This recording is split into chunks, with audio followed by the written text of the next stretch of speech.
going any funeral that we've ever been to. Have you ever been to a funeral and you got to the point where you're told to read the obituary, and it's kind of like a who's who? It's almost as if you weren't instructed to read the obituary silently. You can almost hear folks in the congregation wanting to verbalize out loud, who are they talking about? Where you hear the litany of things that this person did or what they accomplished, and you're sitting there like, I never knew that about them.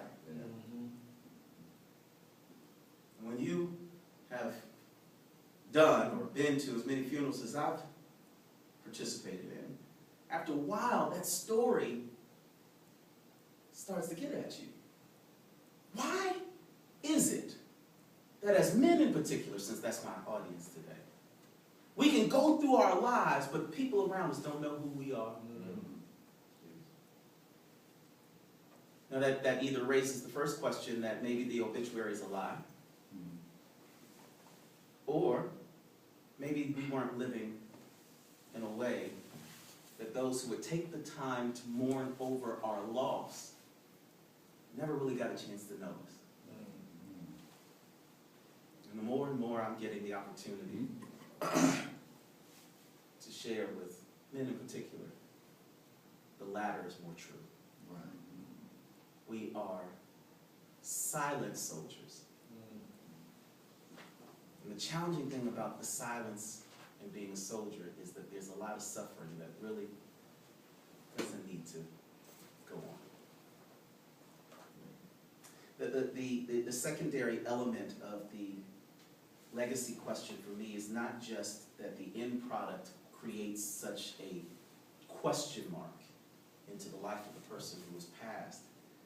The secondary and more important to the ignorance towards legacy for me in our community is that without knowing how you want to end, you have nothing to discipline you towards anything that you're currently in. If you don't have an idea about how you want your story to end, then there's nothing constraining you right now.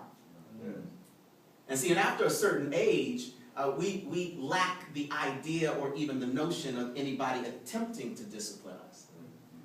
We rushed to the point where we could get out from under discipline, and then we just lived any old kind of way. But the challenging thing is that if you live any old kind of way, then you're going to die, and nobody's going to know what was the point of you living.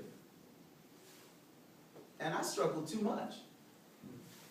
I go through too many things for my life not to matter. Is there anybody else under the sound of my voice that could not even fathom the idea that your struggles would be in vain? I mean, the only reason why you haven't lost your mind completely is because of the people around you. Yes, that's right. Oh, okay. The only reason why you're not locked up right now is because a thought crossed your mind in the midst of you getting ready to do what you had the strength or the opportunity to do, and what effect that was going to have on others. Oh, I'm the only one? So if I could restrain myself in the moment of wanting to be fully myself, then I can't imagine getting to the end of my life and then them not being able to learn from the bounty of all of the burdens. They not get the blessing that I was created and maintained for them to have. And the tragedy of not understanding or walking in the legacy that is our lives is that we haven't really figured out how to pass the baton. Because you don't have a large window of opportunity to pass on all of the stuff that you've been passing through. God told Joshua, I'm going to give you every place where you set your foot. Think about that for a second. How would our walk change if we realized we were going to have to be held accountable for every step?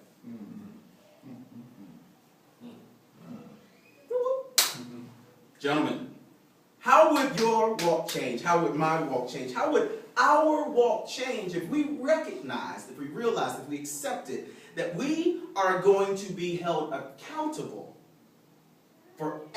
every step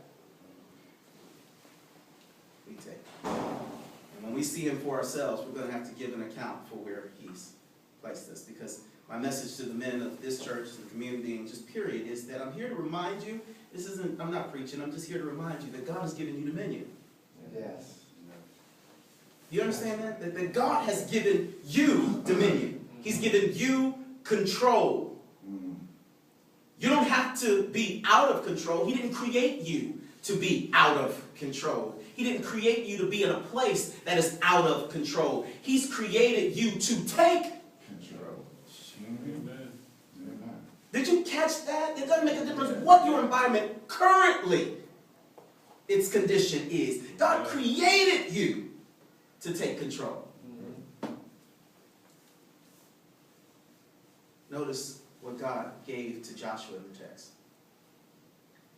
I will give you every place. You see that? Yes. Woo! I will give you every place. The challenge that many of us have been facing and that are having is that we've been looking to exercise control over people. And there's no place in Scripture where we can find that that is what God says is where the blessing is. Yes. Nowhere do we find that that's how the blessing comes.